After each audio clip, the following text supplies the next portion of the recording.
नमस्कार मित्रों, आज महादेवी वर्मा जी को याद करते हुए मैं उनकी ही रचित एक कविता मस्तक देकर आज खरीदेंगे हम ज्वाला पढ़ना चाहती हूँ। ये कविता कई मायनों में हमें उत्साह से, जोश से, उमंग से भर देती है। स्त्री विमर्श की तमाम शुरुआत मुझे लगता है यहीं से हो जाती है।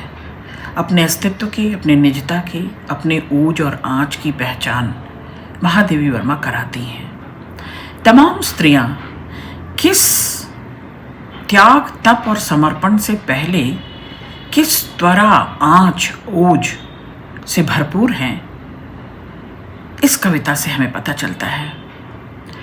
क्यों ऐसा है कि मस्तिष्क ज्ञान विज्ञान के क्षेत्र में पुरुषों की बपौती है, या ये वर्चस्ववादी समाज, ये पुरुष सत्तात्मक समाज हमेशा से ऐसा मानता रहा है कि स्त्रियां भावुक होती हैं, करुणा, मर्म, संवेदना, त्याग, तप, बलिदान, तपस्या, इस तरह की चीज़ें स्त्रियों के हिस्से हैं, भावुकता, भावना।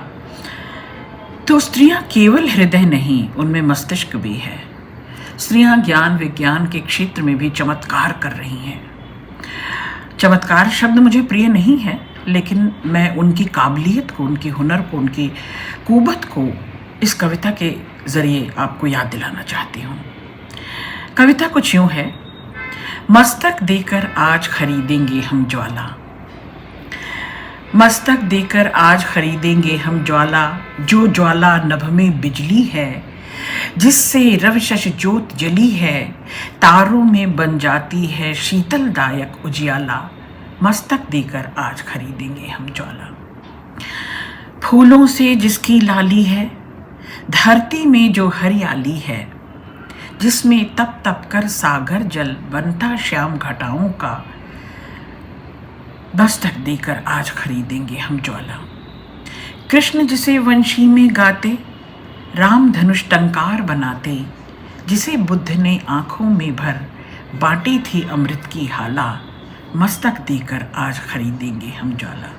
और इस कविता की आखिरी वो 4 पंक्तियां मुझे विशेष प्रिय हैं।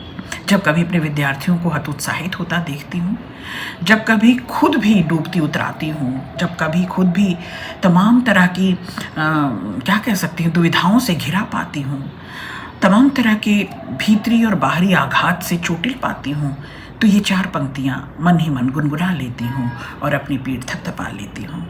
ये 4 पंक्तियाँ कुछ ऐसी हैं। जब ज्वाला से प्राण तपेंगे, तभी मुक्ति के स्वप्न ढलेंगे। जब ज्वाला से प्राण तपेंगे, तभी मुक्ति के स्वप्न ढलेंगे।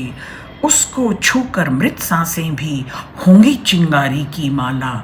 मस्तक देकर आज खरीदेंगे हम ज्वाला, मस्तक देकर आज खरीदेंगे हम ज्वाला।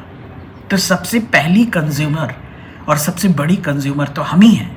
अगर इसे बाजार कहते हैं आप, और इसे कहते हैं कि जिसके पास पूंजी है, जिसके पास खरीदने की कुवत है, जो खरीद सकता है वही इस बाज़ार में टिक सकता है, जिसकी जेब में पैसा है, जिसके पास वैल्यू है, मूल्य है, तो हम मूल्य चुकाएंगे उसका, सदियों से चुका रही हैं। लेकिन आज हम अपना मस्तक देकर ज्वाला खरीदेंगे, अपनी ओज, आँच, ताप, त्वरा और अपना रोशन दिमाग यानी मस्तिष्क, अपने ज्ञान विज्ञान को खुद खोलेंगे।